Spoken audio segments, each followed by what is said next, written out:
Hello. Today I wanted to talk about the books that I'm going to try and make space for in the month of April. So I'm kind of overdoing like a strict TBR. I'm too much of a mood reader. I'm too much of I have a wandering eye for literature. Let's call it that. Loyal as the day is long to my life partner, wandering eye for a book though. So I'm gonna go over what I would like to make room for, but I'm giving myself the space to deter from this. But these are what I'm going to try and prioritize. Not even prioritize. These are just the books I'm excited to read that I'll probably be reading this month. So first on the list, I have my little e-reader, and it is the Shadow and Bone trilogy. You can see I've already read the first one here. I just bought them as a set, so I'm excited to read Siege and Storm at least, if not Siege and Storm and Ruin and Rising. Next, I have my little book cozy. This is one I've been reading. And see how far I am during my commute to work, and it is Kristen Hanna's The Four Wind. I've just been in a contemporary mood lately, which is very unlike me. When I'm in a contemporary mood, I tend to lean towards heavier fiction.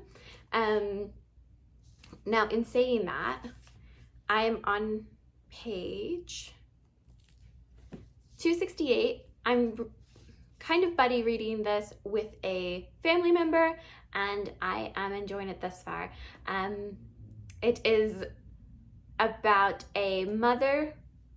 Well, it's about a woman. She's from a family that isn't the nicest family, and then she finds herself in circumstances in which she has a daughter, and her daughter's relationship and herself tends to be the main focus of this. It takes place during the Dust Bowl, so post-depression, post-stock market crash, right around the late 20s and early 30s, and they are living in rural farmland Texas, and the dust storms are happening. I don't know if you're familiar with that.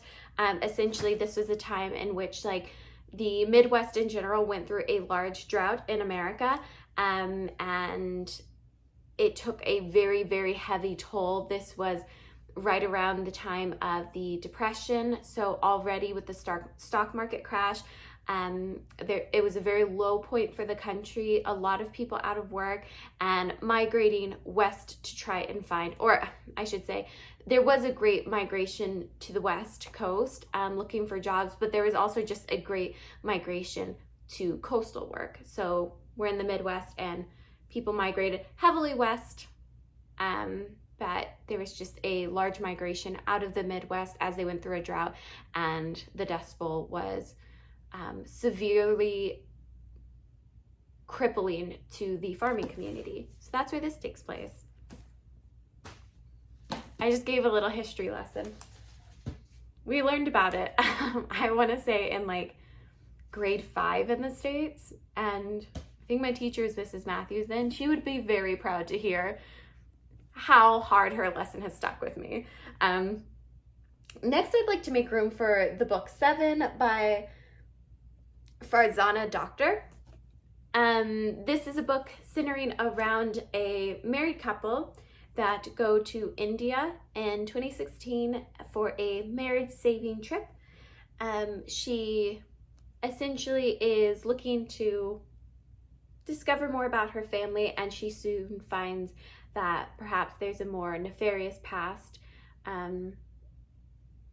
lying within that. Her great-grandfather, I believe it's great-grandfather, great-great-grandfather was a wealthy business owner, and she looks to explore that and the success in her family, and what she finds instead is a lot of missing women. And this ultimately ties back to the modern day feminist movement happening in India, and the heroine's attachment and what that's going to look like. I don't know, but I'm excited to find out. Do you know what? Let's just get the rest of our regular fiction out of the way.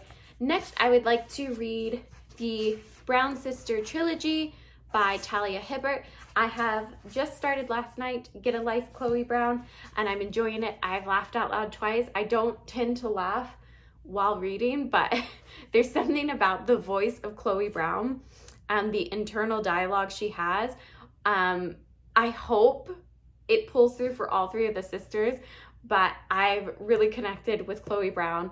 I can't really give a synopsis for all of them, besides I know it follows three sisters in their romantic journey.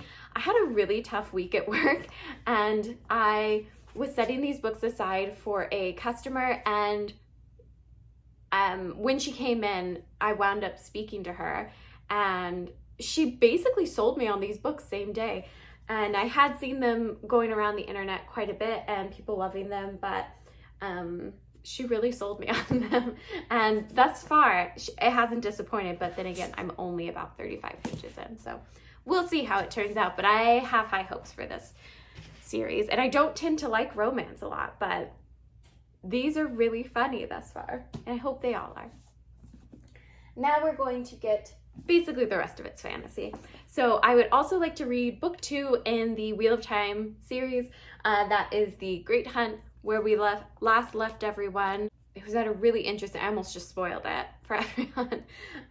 There is an Amazon TV series that's being adapted, so I would quite like to progress in this series. Maybe a book a month, maybe a book every other month, and not just fall behind, because I'm in the middle of so many series, which I don't really find daunting, but certainly when it's a long series like this one, I think there's 15 books in total, I have to get my butt into gear, because the shows have a way of just kicking out the content and surpassing it really fast, whereas I like to really enjoy the world and take my time with this series. So I do want to watch the TV series as it comes out, and to do that I need to get my butt into gear and continue with the series, prioritize it a little more.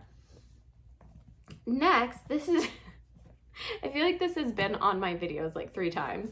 I want to finish Empire Storms. This is book 5 in the Throne of Glass series, and I do read like 50 pages a month. I think I started it in January or February, and I'm on page 156, and I am enjoying it. It's just one of those books that I just kind of like pick up a couple of mornings a month, read like 40 pages, and then put back down. But I'm enjoying it, and I'd like to finish it this month.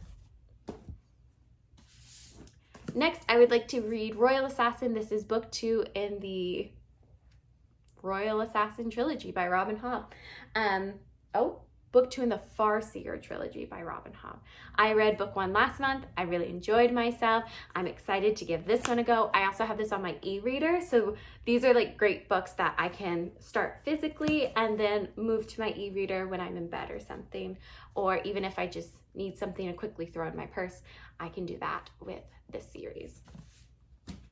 I really like Fitz, but the ending of the first book really upset me. Next, I would like to read The Falling Mask by Samantha Shannon. This is book 4 in the, I don't even know what this series is actually called. The Bone Season series, maybe, because that's the first book. I really enjoy this series. I love Samantha Shannon's first work of Priory of the Orange Tree. That was how I was introduced to her. And then I went back, started The Bone Season. I got the books from my local library and pre-ordered this book, showed up at my door. I've just been putting it off because I'm worried after I read this one, I'll just be in a Samantha Shannon slump, and I just don't want this series to end. I don't think this is going to be the final book. I think there's another one coming out, but I also have stayed away from any and all reviews because I'm scared of spoilers, so I don't know if this is the final book. But I love the main heroine in this. I love Paige. I'm excited. I will read this month. That's like a definite. I just keep looking at it longingly on my shelf. Next is a bit of a, we'll see if I can get through it, but I feel pretty confident, and that is Oathbreaker by Brandon Sanderson. If I can read this in the month of April, I really want to dedicate May to reading Rhythm of War. If I read nothing else and I just spend the month reading Rhythm of War for May, I will be happy with that. I pre-ordered the signed copy. I am simultaneously so excited and so nervous to read Rhythm of War, I might just cry on the first page. That's too much, but I might. So obviously I want to make time for my reread and read Oathbreaker. I'll probably do the same as Words of Radiance, which is I was just reading like a little bit at a time throughout the month. And then like the last half of Words of Radiance, I put everything else aside and read that. And I reckon that's how I'll probably wind up reading Oathbreaker as well. Just picking away a little bit, and then when we really get up there in the climax of the story, putting on my blinders and just finishing it. So I'll probably keep this off my shelf and just pick away at it. So it's a lot of heavy fantasy. It's a lot of high fantasy, which tends to be a little more dense, but I know some people get kind of like intimidated by larger, high epic fantasies, but they tend to just make me like really excited because I see like a big old chonky boy like this and I just think of the whole world I'm gonna explore. And it's so funny because I read this book, I want to say it was my birthday month last year.